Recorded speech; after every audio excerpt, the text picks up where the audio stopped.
이건 말도 안 됩니다. 영국의 한 방송사에서 한국은 매 순간 미쳤다라고 말하며 한국에 다녀온 영국인들을 인터뷰하고 있는데요. 한국에 다녀온 영국인들은 제정신이 아니다. 너무 어처구니가 없다라고 말하며 한국에 다녀온 소감을 표현하고 있습니다. 이 발언으로 이 방송을 본 시청자들은 모두 입을 다물지 못하는데요. 여기 한국에서 특파원으로 활동한 한 영국 여성이 이에 대한 사연을 보내주어 소개해드리려 합니다. 도대체 영국에선 무슨 일이 있었던 것일까요? 바로 지금 사연을 들어보겠습니다. 오늘의 사연 시작합니다. 안녕하세요. 저는 BBC에서 특파원으로 활동하며 세계 각국을 돌아다니는 노라 베이커입니다. 저는 최근 한국에서 특파원 생활을 했습니다. 2019년부터 한국에서 특파원 생활을 했었으니 가장 오랜 기간 한국에서 특파원 생활을 했네요. 정말 많은 시간을 한국에서 보냈네요. 최근 영국에선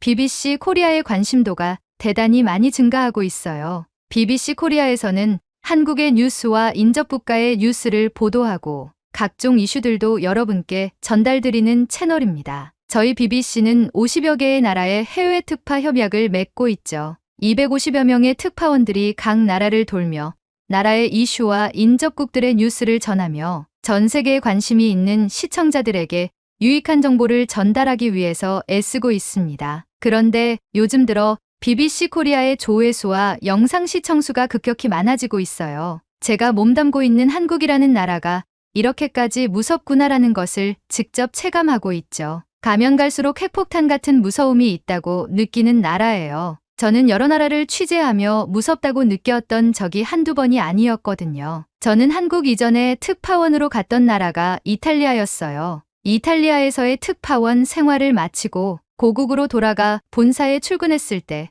동료들이 이탈리아가 어땠는지 많이 물어봤어요. 저는 우선 음식과 열정을 꼽았죠. 세계적으로 이탈리아는 미식의 나라이고 그들의 성격은 밝고 쾌활하며 항상 좋은 에너지를 방출한 것이 기억에 남았어요. 동료들은 그런 저의 소감을 듣고는 부러워했어요. 하지만 저는 이탈리아가 열정이 과도해서 각종 사건 사고가 많다고도 말하며 아쉬운 점도 이야기했어요. 소위 마피아라고 불리는 조직들이 움직임을 가질 때마다 이탈리아는 초비상에 걸리곤 했거든요. 한 번은 2016년에 이탈리아 정부에서 마피아 소탕 작전을 펼치며 대규모 수사에 착수했을 때 관련 공직자들과 연결책, 범죄 집단들이 법정에 서는 사건이 있었어요. 그 현장을 취재할 때 마피아라는 단체가 이탈리아의 수뇌부까지 침투하여 전반적인 사회에 영향을 끼치고 있는지 몸소 체감하게 되었죠. 암암리에 청부살인과 실종이 빈번히 일어나게 되고 그때는 정말 무서웠어요. 목숨을 내걸고 취재를 해도 될지에 대한 불안감이 컸죠. 하지만 저는 제 사명을 다해서 목숨을 부지하며 취재에 임했고 결국 살아 돌아왔습니다. 동료들은 제 노력에 공감해줬고 제 스스로도 보람된 특파원 생활이었다고 생각했죠. 가족들과 꿀맛 같은 휴가를 보낸 후 회사에서 연락이 왔어요. 다음 특파 행선지에 대한 내용으로 저를 회사로 콜했죠. 회사에 도착해서 팀장과 이야기를 나눈 후 저는 특파원 생활을 하며 그렇게 설레고 흥분되었던 적이 없었어요. 제 차기 발령지는 바로 한국이었기 때문이었죠. 그 당시 한국의 K-팝은 열풍이었고 한국의 문화산업이 전 세계적으로 인기를 몰고 있었어요. 게다가 2018년도에 한국과 북한이 정상회담을 가지고 한국과 북한이 평화의 이야기를 나누던 모습을 봤기 때문에 저에게 있어 한국이란 전 세계에 희망의 메시지를 전달하는 나라라는 타이틀을 가진 국가였죠. 저도 모르게 팀장에게 포옹을 하게 되고 한국으로의 특파원 생활에 대해 주변 지인들에게 소리치며 자랑하기 시작했어요. 나 한국에 간다 라는 말을 얼마나 많이 했는지 친구들도 처음엔 축하해주고 부러워하다가 나중에는 작작하라는 소리까지 할 정도였으니까요. 가족들도 이탈리아보다 더욱 안전한 한국으로의 특파 출장을 반겼어요. 제 동생 제임스는 한국 여행을 다녀온 적이 있는데 한국의 치안이 자신이 여태껏 여행 다녀본 나라 중에 최고라고 뽑으며 누나가 한국에 간다는 것에 안심이 된다며 저를 응원해 주었습니다. 하지만 부모님은 달랐어요. 한국이 휴전국이라는 이유 때문이었죠. 핵무기를 가지고 있는 북한이 인접해 있고 중국과 일본이 주변에 인접해 있는 작은 나라라는 인식 때문에 걱정이 많으셨어요. 그리고 세상에 범죄가 없는 나라가 어디 있냐면서 항상 조심하고 또 조심해야 한다고 당부하셨죠. 저는 한국이 정상회담을 한 이후 평화의 조짐이 보이기 때문에 그런 걱정은 안 해도 된다며 부모님을 안심시켰어요. 동생도 한국이 좋은 나라라는 것을 거듭 설명하며 저에게 힘을 실어줬죠. 그렇게 전 한국으로의 특파원 출장을 준비했습니다. 한국으로 출국는 비행기에 몸을 담는 순간 저는 설렘이 가득했어요. 세계적으로 인기를 얻고 있는 아시아의 작은 나라가 어떤 모습일지 정말 궁금했죠. 제가 탄 한국행 비행기는 한국의 대표적인 항공사였고 화면에는 한국의 K-팝 아이돌이 기내 안전사항을 전달하고 있었어요. 제가 탔던 비행기들 중 가장 세련되고 깔끔한 이미지를 심어주었고 승무원의 친절도는 상상을 초월했습니다. 그리고 승무원들이 하나같이 한국의 스타들과 같이 아름다움과 멋짐을 자아냈어요. 한국으로 출발하기도 전에 한국의 서비스에 감탄하게 되었고 제 설렘은 더욱더 커지기 시작했죠. 그렇게 안전하고 편안한 비행 끝에 저는 한국의 인천국제공항에 도착했어요.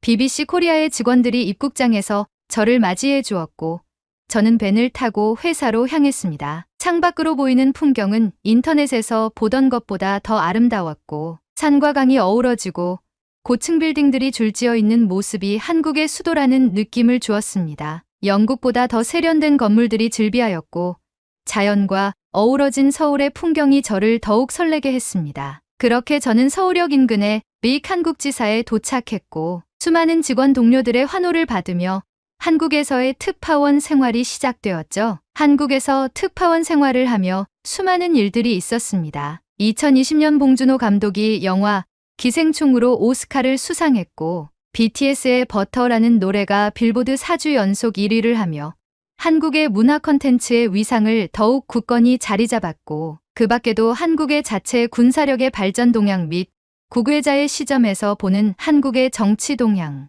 한국에서 일어나는 각종 사건 사고들을 취재하며 많은 시간을 보냈습니다. 물론 때때로는 힘든 일도 많았어요. 런던과의 시차로 인해 런던에서 취재 요청이 새벽에 들어올 때도 많았고 한국에서 열리는 집회에 참석하여 인터뷰를 하며 참석자들의 목소리를 들으며 같이 감정이 동요될 때도 있었습니다. 한국의 안타까움과 두려움을 자아내는 사건들도 많았죠. 이태원에서 할로윈데이 때 수많은 젊은이들이 하늘나라로 떠나버린 참사는 많은 이들의 안타까움을 자아냈고 한국의 젊은 층들이 경제에 허덕이는 모습들을 보며 마음이 아팠습니다. 그리고 엠번방 사건으로 디지털 성범죄를 행한 비인격 단체들의 행동에 화가 나기도 했어요. 그리고 한국의 정상회담을 지켜보고 평화의 메시지를 전 세계에 전하며 살기 좋은 나라라고 생각하며 한국에 왔던 제게 북한의 우크라이나 파병과 남한과 북한을 잇는 도로와 철도를 폐쇄하는 모습에 전쟁이 임박할 것이라는 분위기를 자아내어 두려움에 떨게 하는 사건들도 있었죠. 부모님의 말처럼 세상에 사건 사고가 없는 나라는 없다는 말이 와닿는 순간이었어요. 하지만 저는 당당히 자부할 수 있습니다. 한국의 치안 시스템은 세계 최정상급이라는 것을요. 총기 소지가 불법이고 CCTV가 활성화가 되어 있어 24시간 전국이 감시망에 들어와 있고 한국의 높은 시민의식은 이루 말할 수 없죠. 최근 미국에서 넘어온 유튜버들을 참교육하는 한국 남성들의 모습을 보고 한국의 국민들은 불의를 보면 참지 못하는 시민의식을 가지고 있다고 생각했어요. 게다가 한국에선 총기 소지가 불법이라는 것이 참 다행이라는 생각도 들었죠. 만약 총기 소지가 합법이면 이러한 일이 발생했을 때 또 다른 살인이라는 범죄가 터질 가능성이 아주 컸기 때문이죠. 한국인들은 인격적으로 권선징악의 개념과 한국 고유의 한이라는 정서를 가지고 있기에 불의를 보면 참지 못하는 행동이 악으로 변모할까 두렵기도 했거든요. 하지만 한국인들은 이성을 가지고 있기에 이런 일이 일어나지 않을 것이라는 것은 자신할 수 있어요. 앞으로도 그런 일이 일어나지 않길 바라기도 하고요. 정말 제가 이렇게 바라는 이유는 한국에 있으면서 한국이라는 나라가 너무 사랑스러워졌기 때문이에요. 한국에서 취재를 하며 한국의 문화와 생활을 느끼고 한국인들의 태도에 감동을 받기도 했어요. 한국인들은 존중이라는 마음을 기본 베이스로 깔고 사람들을 대하는 것 같아요. 외국인이라고 차별도 안 하고 불의를 참지 않으며 빈부격차가 심하던 장애가 있던 존중의 자세로 상대방을 대하는 모습에 감명 깊었어요. 이런 모습 때문에 외국에서도 인기가 많지 않을까 하는 생각이 듭니다. 몇 개월 전 런던에 근무하는 제 동료가 메이드 인 코리아라는 예능 프로그램의 기획 파트에 있었어요. 영국에서 춤과 노래에 재능이 있는 남자들을 뽑아서 한국의 아이돌 프로젝트를 직접 체험하고 데뷔까지의 연습 과정을 기록하는 예능이었죠. 한국의 아이돌들은 대단하잖아요. 이미 BTS, 블랙핑크, 빅뱅, 아이유 등 전 세계에 각인된 아이돌이 무수히 많이 탄생하고 있는 나라잖아요. 한국의 K-팝 문화는 그만큼 파급력이 대단해요. 제 동료가 이 프로그램을 기획하는 단계에서 저와 한국에서 만난 적이 있어요. 그런데 그 친구는 한국을 모티브로 한 기획을 한다는 것 자체에서 흥분감을 감출 수 없었다고 했어요. 저희는 삼겹살을 먹으며 이야기를 나눴었는데 그 친구가 말했어요. 노라, 이 프로그램을 기획할 때부터 난 너무 설렜어. 무조건 한국에 출장을 가야만 하는 상황이기 때문에 너무 행복했거든. 그런데 한국은 나의 상상 그 이상의 나라야. 너도 느꼈겠지만 비행기를 타고 한국에 올 때부터 설레지 않았니? 인천공항에 세련되고 큰 규모에서 한번 놀라고 한국 이곳저곳을 돌아다니며 웅장한 건물들과 수많은 사람들을 보며 전혀 작은 나라라고 느껴지지 않을 정도로 한국은 큰 존재로 다가왔어. 저는 대답했어요. 맞아, 미셸. 내가 처음 왔을 때와 같은 모습을 느꼈구나. 한국은 정말 대단한 나라야. 제일 좋은 것 중 하나는 난 취재를 하러 다니잖아. 그런데 한국은 24시간 밝아. 밤에도 안전한 느낌이 들어서 다른 국가에 비해서 취재할 때 무서운 느낌을 받지 않아. 한국이 CCTV가 많은 것 알지? 한국의 치안이 전 세계에서 손꼽히는 이유가 한국의 CCTV는 24시간 돌아가고 있다는 거지. 난 이 나라에서 떠나고 싶지 않아. 저는 한국의 소주와 맥주를 결합한 소맥을 타며 미셸에게 말했죠. 미셸은 제 모습을 보고 웃으며 말을 이어갔어요. 정말 넌 한국 사람이 다 된 것 같아. 그냥 머리만 노란 한국인이야. 행동이 너무 자연스러워. 한국어도 할 줄 알아? 저는 대답했어요. 한국어 너무 쉬워. 처음엔 낯설게 느껴지는데 너도 배워보면 금방 배울 거야. 한국에선 한국어를 한글이라고 불러. 그리고 한국인들에게 한국어를 물어보면 모두 친절하게 설명해줘서 배우기 편할 거야. 미셸은 깔깔 웃으며 저에게 안녕하세요와 감사합니다. 삼겹살 주세요. 소주 주세요 등을 배웠어요. 한국의 술집이나 음식점에 가면 사용할 수 있는 말들이었죠. 그렇게 이야기를 하다가 미셸이 말했어요. 한국이 좋은 이유 중 하나가 생각났어. 내가 흑인 혼혈이잖아.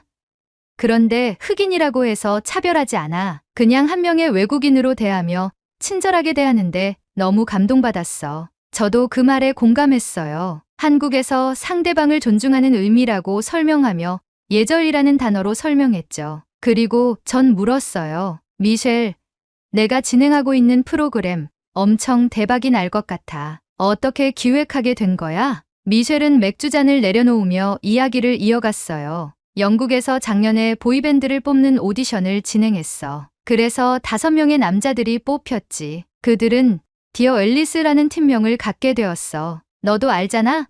전 세계적으로 오디션 프로그램이 정말 대세라는 것을. 그런데 총괄 PD가 보이밴드를 세계적인 아이돌로 만들어보자는 아이디어를 냈어. 그럼 어떻게 해야겠어? 한국으로 와야지. 한국하면 아이돌, 한국하면 K-팝 아니겠어?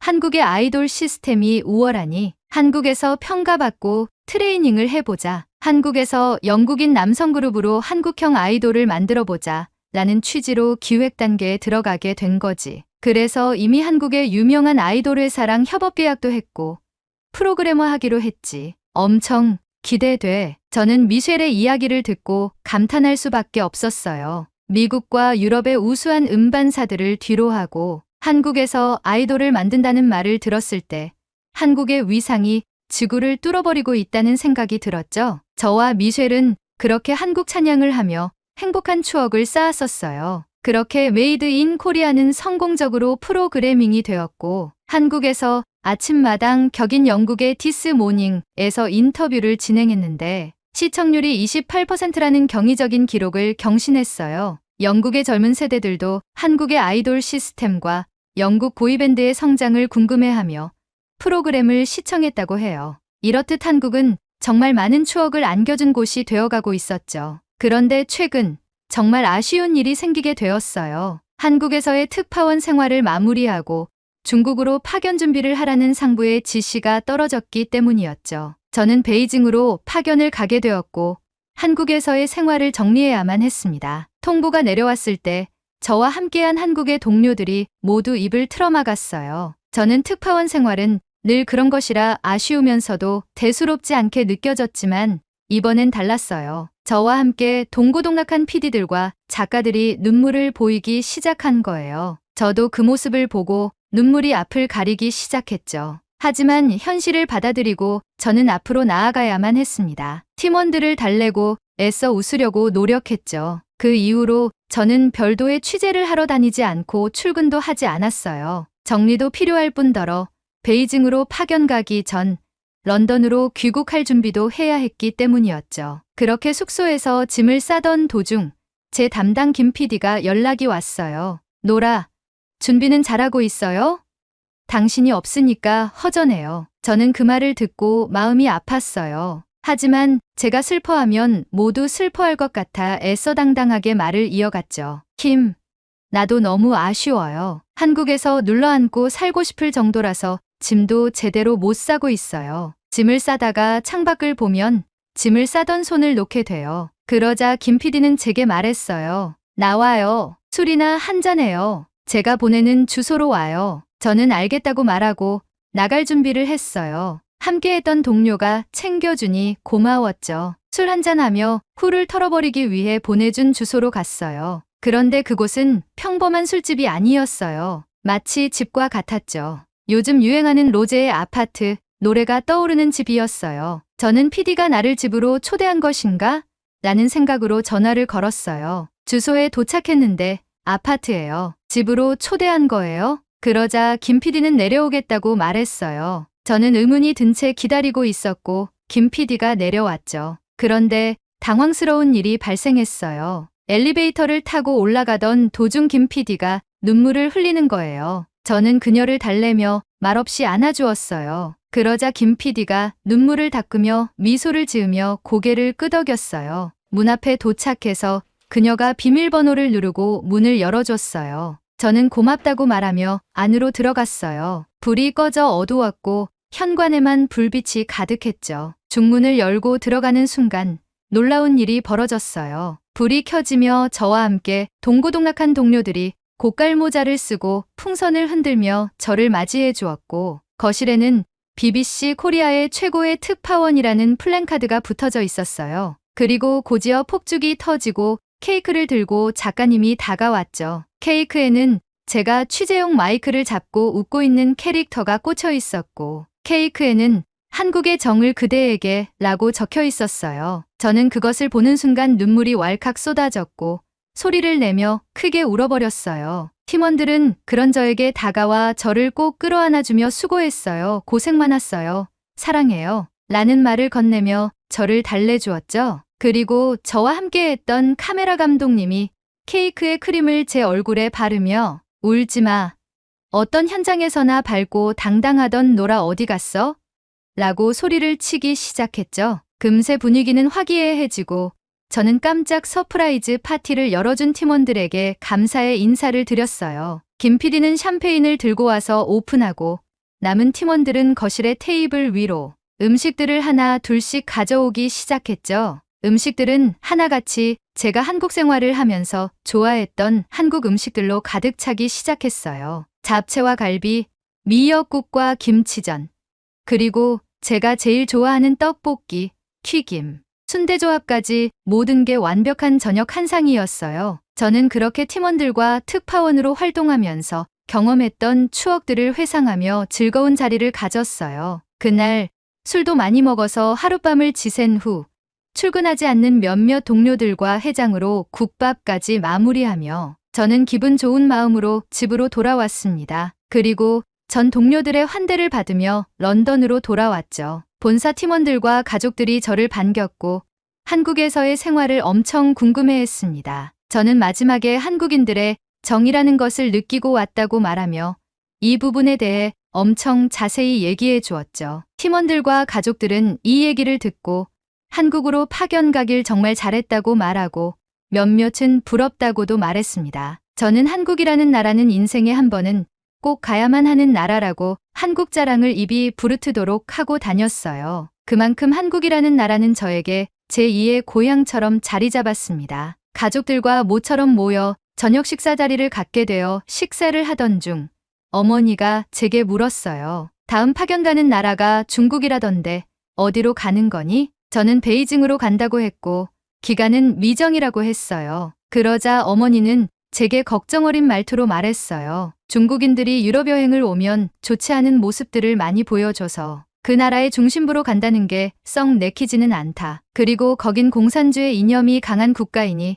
다른 국가들보다 더 몸조리를 잘해야 할 거야. 저는 걱정하는 어머니를 여느 때와 같이 진정시키며 말했어요. 중국은 또 중국 나름의 매력이 있겠죠. 저도 보고 들은 것들이 있어서 걱정이긴 한데 제가 해야 할 일인걸요. 여차하면 바로 옆이 한국인이 한국으로 도망갈게요. 염려 마세요. 그러자 아버지가 웃으면서 말했습니다. 노라, 이전 국가들에서는 버텨보겠다고 말했으면서 한국이 오죽 좋으면 한국으로 도망가겠다고 말하는 거니? 한국이 그만큼 너에게 좋은 나라로 인식이 잡혔나 보구나. 너의 마음속에서 우러나온 말을 들으니 재밌구나. 가족들은 웃음을 터뜨렸고 저는 그 순간 한국이라는 나라가 얼마나 많이 제 가슴속에 자리 잡았는지 느끼며 같이 웃음을 터뜨렸습니다. 그렇게 저는 베이징으로 떠날 준비를 마치고 내일이면 중국행 비행기에 몸을 실어요. 중국은 한국과 다른 어떤 모험이 기다리고 있을지 기대가 됩니다. 하지만 분명한 건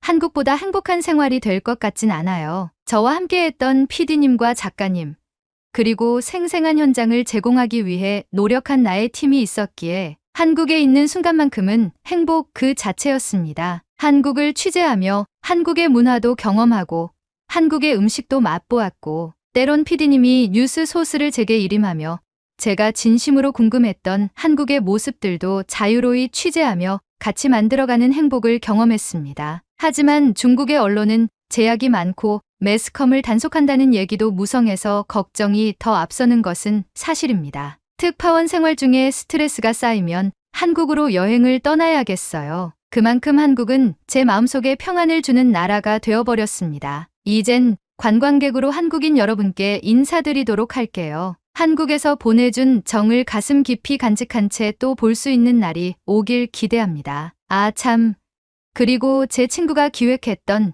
디어 앨리스가 데뷔를 하게 된다면 많은 관심 부탁드리겠습니다. 제 고국인 영국인들이 제가 사랑하는 나라인 한국에서 사랑받았으면 좋겠네요. 그렇게 한국과 영국이 서로 좋은 영향력을 주고받기를 기대합니다. 고마웠어요, 한국. 다음에 다시 만나요. 오늘의 사연은 여기까지입니다. 영국에서 한국의 인기가 치솟고 있다니. 영국 프리미어리그를 시청하는 한 사람으로서 영국을 더 사랑할 수밖에 없네요. 오늘의 이야기에 공감하신다면 구독, 좋아요 한 번씩 부탁드리겠습니다. 다음에 더 좋은 사연으로 여러분을 찾아뵙겠습니다. 시청해주셔서 감사합니다. 미국의 한 농장에서 일어난 놀라운 사건 하나가 미 전역을 뒤흔들어 버렸습니다. 그런데 그 사건의 중심에는 한국이 거론되었다고 하는데요. 도대체 미국의 한 농장에서는 무슨 일이 있었던 것일까요? 여러분의 좋아요 버튼에 힘을 얻어 비디오를 재생하겠습니다. 바로 지금 오늘의 사연 시작하겠습니다. 안녕하세요. 저는 미국 중부의 작은 마을에서 살고 있는 엘리자베스라고 합니다. 나이는 45이고 남편 조셉과 함께 오래된 농장을 운영하며 살아가고 있어요. 바람이 잦고 땅이 기름진 이곳은 평범하지만 그만큼이나 소중한 것들로 가득한 곳입니다. 아침이면 수탉의 울음소리로 하루를 시작하고 저녁이면 흙먼지를 뒤집어 쓴 장화를 벗으며 하루를 마무리하는 그런 삶을 살고 있습니다. 그런 제가 몇 해 전 한국이라는 나라를 여행하게 되었고 그곳에서 결코 잊지 못할 생명을 만나게 되었습니다. 오늘 이 이야기를 조심스레 꺼내는 이유는 그 작은 생명이 제 삶을 얼마나 깊고 단단하게 흔들었는지, 그리고 어떤 선택 앞에서 제가 얼마나 많은 고민을 했는지를 누군가에게 전하고 싶어서입니다. 그 아이는 단지 고양이가 아니었습니다. 어쩌면 제게는 삶의 한 조각이자 다시는 돌아올 수 없는 계절 같았는지도 모르겠어요. 저와 조셉은 한국의 자연과 전통에 깊은 관심이 있어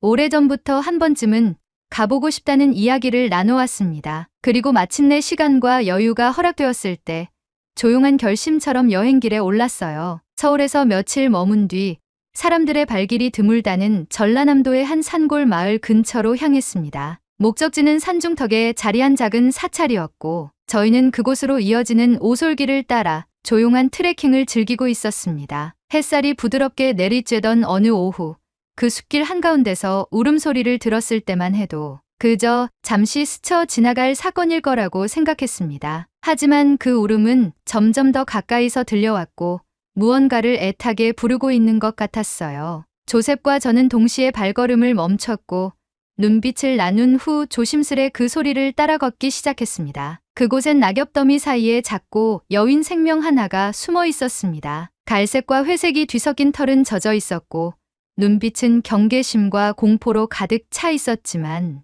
어딘가 모르게 저희를 향해 도움을 청하는 듯한 눈으로 바라보고 있었어요. 작은 소리로 울음을 내며 움직이지 못하는 모습을 보고 저는 그대로 주저앉아 조심스럽게 손을 뻗었습니다. 괜찮아. 널 해치지 않아. 제가 내뱉은 그 말이 통했는지 작디작은 고양이는 미약하게 제 손바닥 안으로 얼굴을 파묻었습니다. 심장이 미친 듯이 뛰는 걸 느끼며 저는 조셉을 바라보았고 그는 조용히 고개를 끄덕였습니다. 그렇게 저희는 여행의 마지막 날 새로운 존재 하나를 품에 안게 되었습니다. 고양이의 생김새는 미국에서 보던 것들과는 조금 달랐습니다. 귀는 조금 더 길쭉했고 꼬리 끝부분에는 검은 고리가 선명하게 나 있었어요. 얼굴에는 날렵한 선이 있었고 눈동자는 마치 들짐승처럼 깊고 맑았습니다. 누군가는 야생동물이라 했을 수도 있겠지만 그때 저희에겐 그저 도움이 필요한 작은 생명이었죠. 문제는 곧 미국으로 돌아가는 일정이었지만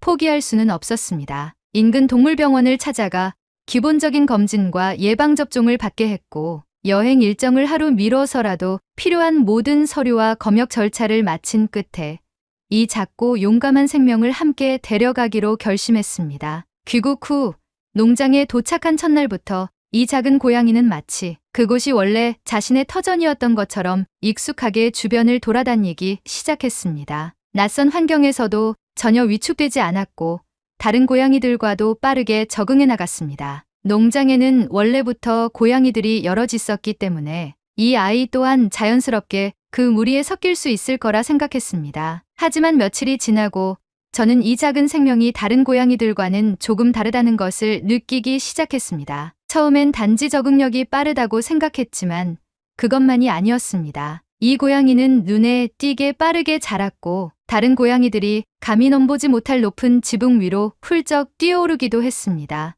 때때로 사라졌다 나타나는 그 움직임과 시선은 분명 고양이보다는 야생의 무언가를 떠오르게 했습니다. 농장의 새벽녘, 다른 고양이들이 여전히 모이 주위에서 장난을 칠 때 이 고양이는 혼자 밭두렁을 어슬렁거리며 마치 무엇인가를 탐색하는 것처럼 걸었습니다. 그리고 가끔은 들쥐나 작은 새를 입에 물고 돌아와 저희 발치에 내려놓기도 했어요. 마치 자신이 무언가를 보호하고 있다는 듯한 눈빛으로 저희를 바라보며 말이죠. 그 아이에게 이름을 지어주기로 했습니다. 조셉은 처음엔 루시를 제안했지만 저는 좀 더 강인하고 신비로운 이름을 원했어요. 결국 사야라는 이름으로 부르게 되었습니다. 일본어에서 온 듯한 이 이름이었지만 한국 여행에서의 만남을 기억하고 싶어 스스로 만든 이름이었습니다. 사야는 농장에서 단단히 자신의 자리를 잡아가고 있었고 저희 부부는 그런 사야를 바라보며 작은 생명이 가져다주는 따뜻함과 놀라움을 매일같이 경험하고 있었습니다. 사야가 농장 생활에 익숙해질 무렵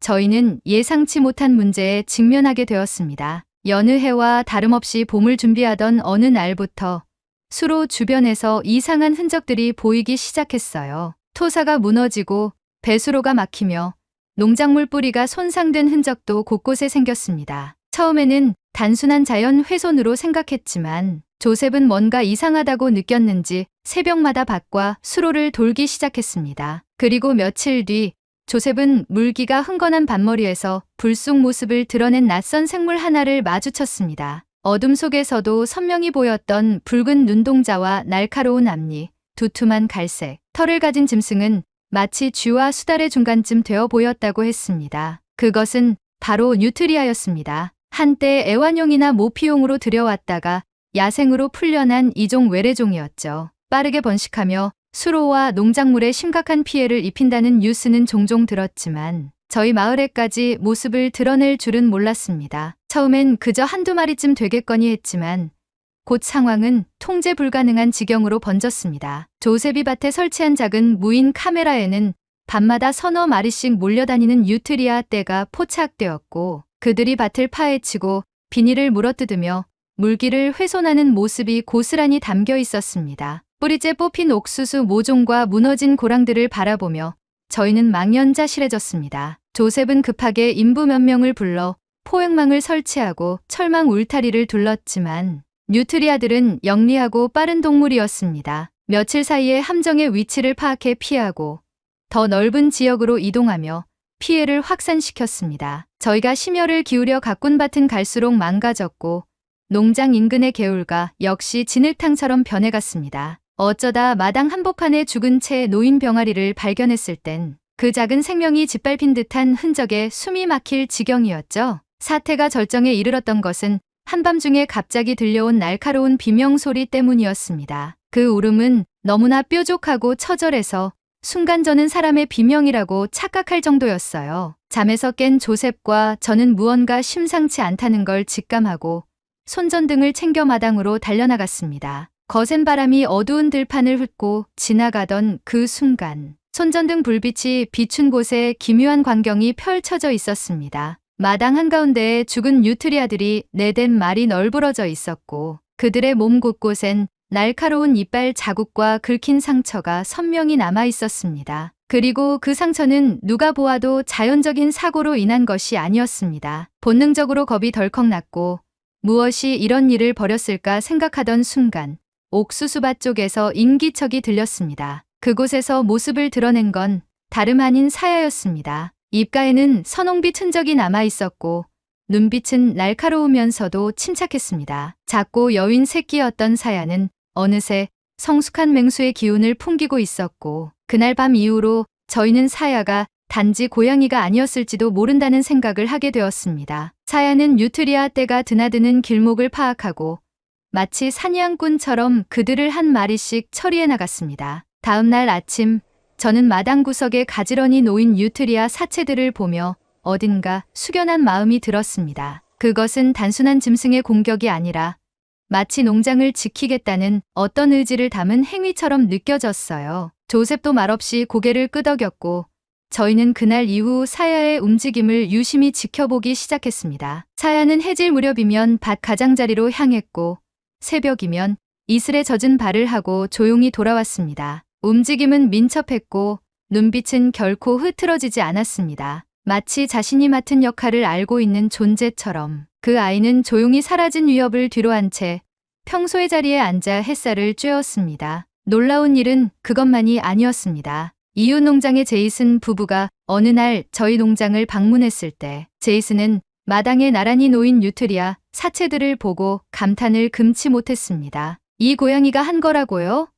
그는 사야를 지켜보며 말했습니다. 조셉은 그저 웃으며 고개를 끄덕였고 사야는 그 순간에도 담담하게 풀을 씹고 있는 닭을 지켜보고 있었습니다. 소문은 빠르게 퍼졌습니다. 주변 농장 주인들이 찾아와 사야를 보기 시작했고 어떤 이들은 고양이를 키우면 뉴트리아를 쫓아낼 수 있느냐며 묻기도 했습니다. 하지만 저는 차마 대답하지 못했습니다. 사야는 분명 고양이가 맞지만 어딘가 달랐습니다. 사냥하는 방식도 낯선 생명에 대한 반응도 그리고 자신이 지켜야 할 공간을 향한 태도도 흔한 고양이와는 거리가 있었죠. 그 시기부터 저는 사야가 어떤 존재인지 조금씩 더 궁금해졌습니다. 미국에서 보아온 수많은 고양이들 중에서도 이렇게 야생적이면서도 침착하고 지적인 눈빛을 가진 아이는 본 적이 없었어요. 사야는 그저 동물이 아니라 농장의 일부가 되어 있었고 어쩌면 저희 부부보다도 더 이 땅의 주인 같았습니다.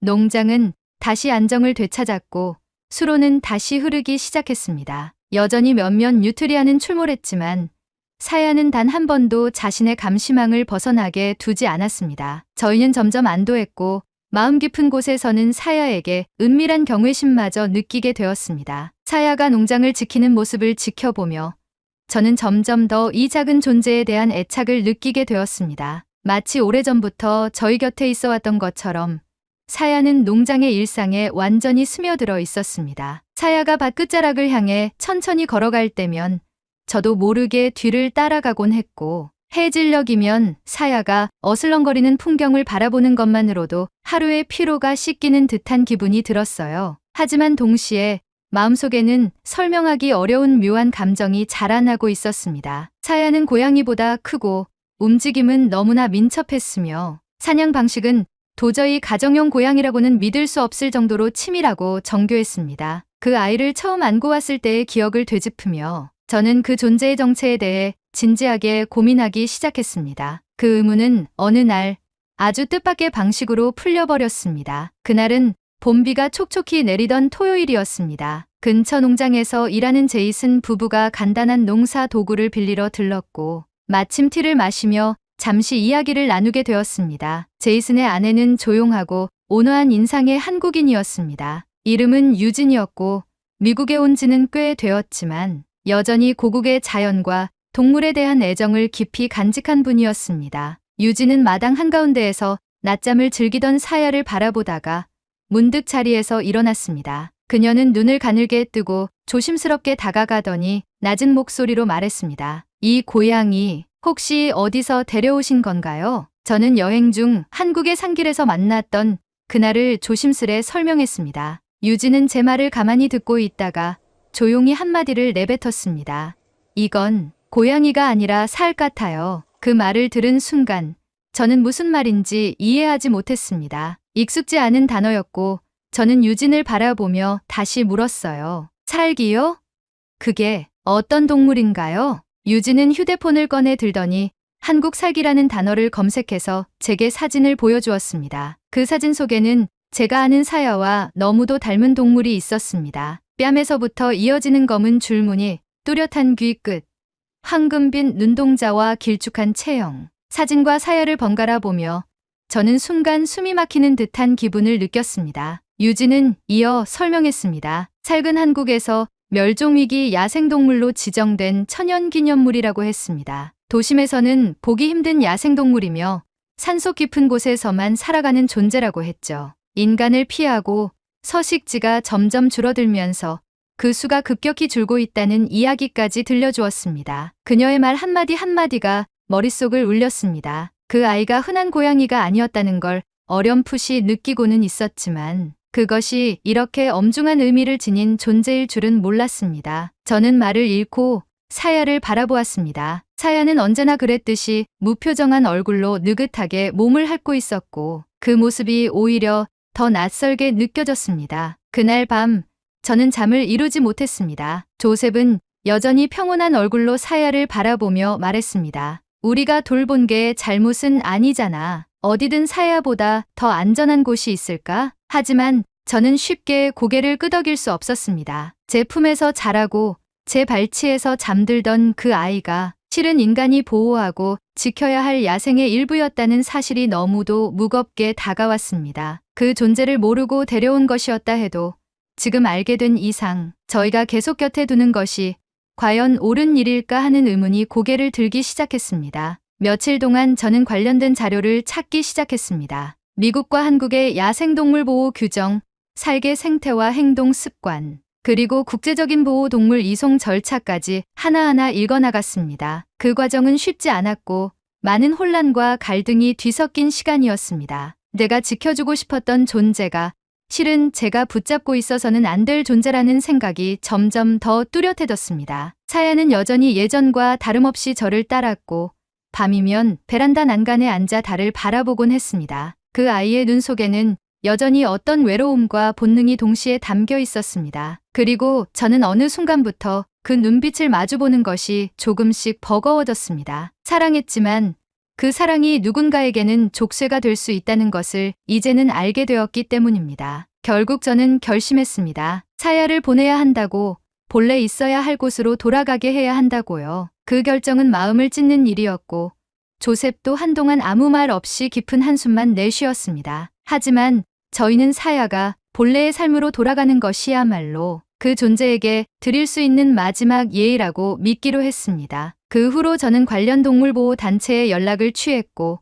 사야의 생태와 구조 경위를 자세히 설명했습니다. 한국의 야생동물관리기관과도 몇 차례 화상회의를 거쳐 이송 절차를 조율했습니다. 모두가 놀라워했고 동시에 감동해 주었습니다. 어떤 이들은 저희를 고맙다고 했지만 제 마음속에는 여전히 미안함이 컸습니다. 그 아이를 처음 만났을 때부터 지금까지 저는 사야를 너무 인간의 시선으로만 바라봤던 건 아닌가 하는 생각이 떠나지 않았습니다. 그렇게 사야는 떠날 준비를 하게 되었습니다. 농장은 여전히 평온했고 사야는 마지막까지 저희 곁을 떠나지 않았습니다. 저는 한 줌의 털을 조심스레 손에 쥐고 이별을 준비하며 마음을 다잡기 시작했습니다. 이별이란 단어는 언제나 그 자체로 아프고 무겁지만 준비된 이별은 더더욱 마음을 천천히 갉아먹는 것 같았습니다. 사야를 보내기로 결심한 이후 저는 매일 아침 눈을 뜰 때마다 오늘이 이 아이와 함께하는 마지막 며칠 중 하루라는 사실을 자각하게 되었습니다. 그것은 마치 계절이 천천히 끝나가고 있음을 인식하는 것과도 비슷했습니다. 바람의 온도가 조금씩 달라지고 햇살의 각도가 미묘하게 기울어지는 걸 느끼면서도 그것을 붙잡을 수는 없는 그런 감정이요. 출국 날짜는 일주일 뒤로 정해졌고 한국으로 보내기 전까지의 검역과 건강 점검을 위해 지정보호소에서 이틀 정도 머물러야 한다는 안내를 받았습니다. 서류는 이미 준비되었고 동물보호단체 직원들이 방문해 사야의 상태를 확인하고 사진을 찍어갔습니다. 사야는 낯선 사람들 앞에서도 특별히 불안해하거나 도망치지 않았습니다. 오히려 조용히 그들을 관찰하는 듯한 눈빛이었고 그 시선을 마주할 때마다 저는 괜스레 울컥하는 마음을 억눌러야 했습니다. 이별을 앞두고 조셉은 사야와 농장을 함께 천천히 걷는 시간을 자주 가졌습니다. 그는 특별한 말을 하지 않았고 사야 역시 익숙한 발걸음으로 밭 가장자리와 헛간 뒤를 천천히 걸었습니다. 둘 사이에는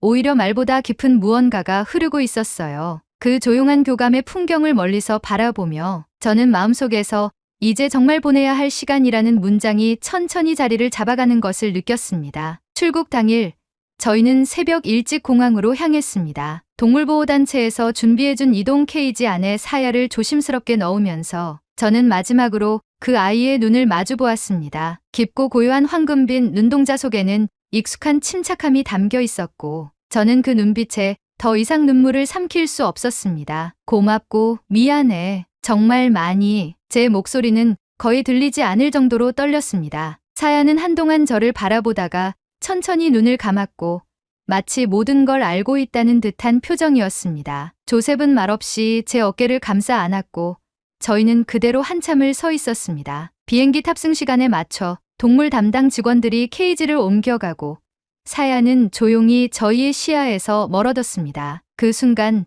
마음 한구석이 무너지는 듯한 고요한 아픔이 밀려왔습니다. 귀가한 뒤 며칠은 모든 것이 공허하게 느껴졌습니다. 사야가 늘 앉아있던 창가, 사야가 자주 들렀던 마당 돌계단, 달장 옆 그림자 속에서 빤히 저희를 바라보던 그 눈빛까지도 눈앞에서 사라져버린 듯했습니다. 하지만 이상하게도 그 부재는 아픔보다는 점점 따뜻한 기억으로 채워져 갔습니다. 사야는 떠났지만 저희의 삶 속에서 사야가 남긴 시간들은 계속해서 조용히 숨 쉬고 있었어요. 며칠 뒤 저는 사야와의 이별 이야기를 조심스럽게 SNS에 올렸습니다. 농장을 지켜준 한국 살쾡이 이야기라는 제목 아래 사진 몇 장과 함께 짧은 글을 적었습니다. 큰 반응은 기대하지 않았지만 그 게시물은 며칠 만에 수천 건의 공유와 댓글을 기록했고 수많은 사람들이 위로와 공감을 보내주었습니다. 누군가는 말했습니다. 당신은 살을 살린 게 아니라 그 아이와 함께 서로를 살려낸 거예요. 그 말은 저에게 큰 울림을 주었습니다. 제가 사야를 품에 안았던 그날 이후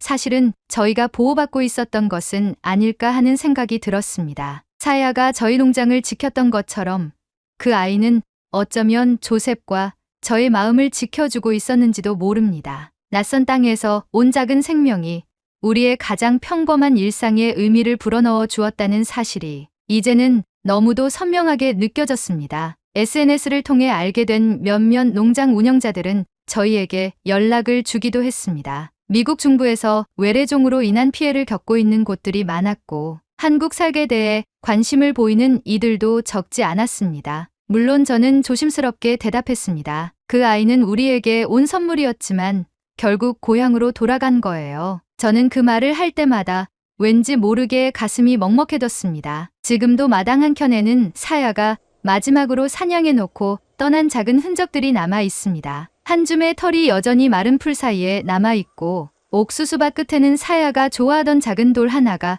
여전히 그 자리에 놓여 있습니다. 저는 종종 그 앞에 앉아 햇살을 쬐며 생각에 잠기곤 합니다. 그 아이가 그곳에서 어떤 냄새를 맡았고 어떤 하늘을 바라보았는지를 조용히 떠올려 보면서요. 누군가는 이별은 끝이 아니라 새로운 시작이라고 말하지만 저는 그보다 더 담백한 문장을 남기고 싶습니다. 이별은 어떤 존재가 내 마음에 머물러 있던 시간의 무게를 인정하는 일이라고요. 사야는 지금 어디에 있든 제 삶의 한 구석에서 영원히 머물고 있을 겁니다. 조용히, 아주 깊이. 오늘의 사연은 여기까지입니다. 한국의 멸종위기종인 살쾡이라고도 불리는 하나의 생명이 건강하고 행복하게 살길 진심으로 바랍니다. 한국의 멸종위기종에 대한 여러분의 생각을 댓글로 남겨 감동 비디오의 마지막을 장식해주세요. 오늘의 비디오가 공감이 되신다면 구독, 좋아요 한 번씩 부탁드리겠습니다. 그리고 여러분의 댓글은 제게 큰 힘이 됩니다. 다음엔 더 흥미로운 사연으로 여러분을 찾아뵙겠습니다. 시청해주셔서 감사합니다.